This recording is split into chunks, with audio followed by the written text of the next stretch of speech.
So in this video, Big D asked me a couple questions that I think everybody knows about the domino.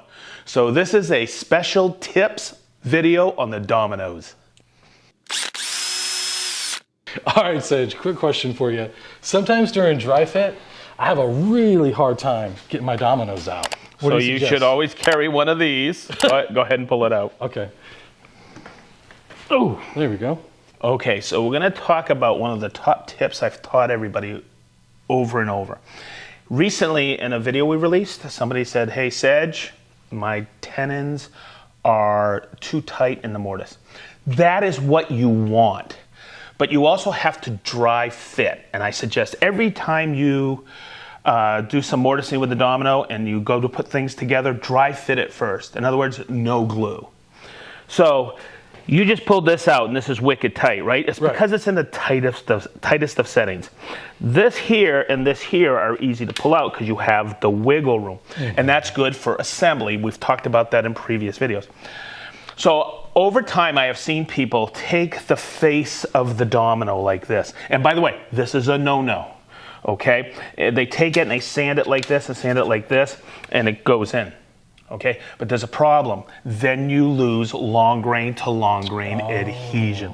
So my suggestion is always this. This is why I always carry my block plane with me. And I take it, and hopefully we can get a good close-up of this, Chris.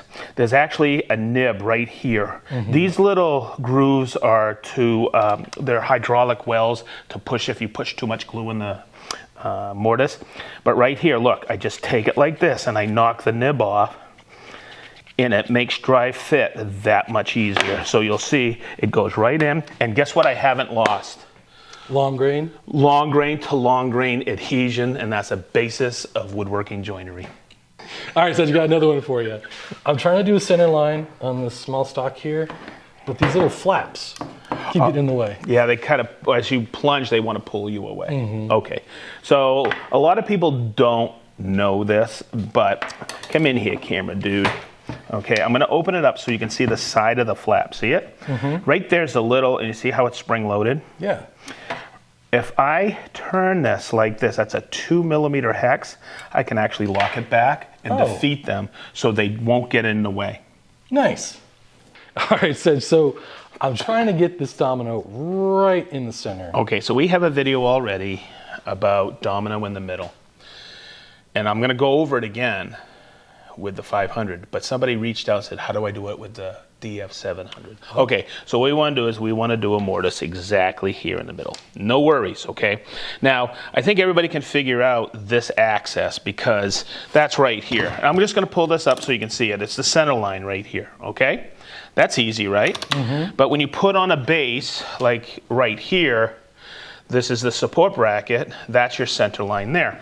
So here's the first tip in this exercise. When I plunge vertical on something like this, I want to make sure I have the biggest footprint. So I'm going to pull this out so it's really wide, and I can see right there. Okay?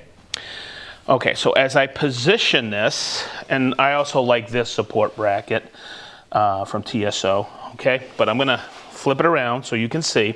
I have a center line on that one. I have a center line for that access.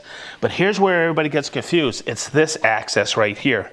And Chris, get in here so you can see this. Right here. Oh, I'm going to flip it up so we can all see it. Right here, that is a milled flat. And that is exactly the center of my domino cutter. Oh, wow. So I can line it up like this. Chris, get in here. And bring it right on in like this and make a perfect plunge.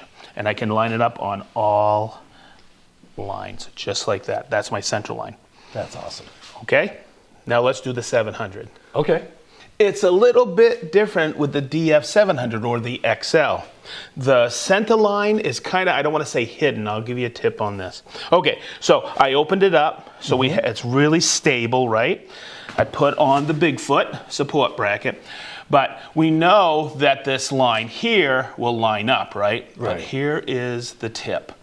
Right here, because the distance from here to the center of the bit is 15mm, okay, from the base of the XL. So when I bring it up, and this is really hard to see, what I do is I highlight it with a little red Sharpie so it really pops. So that's my center line there.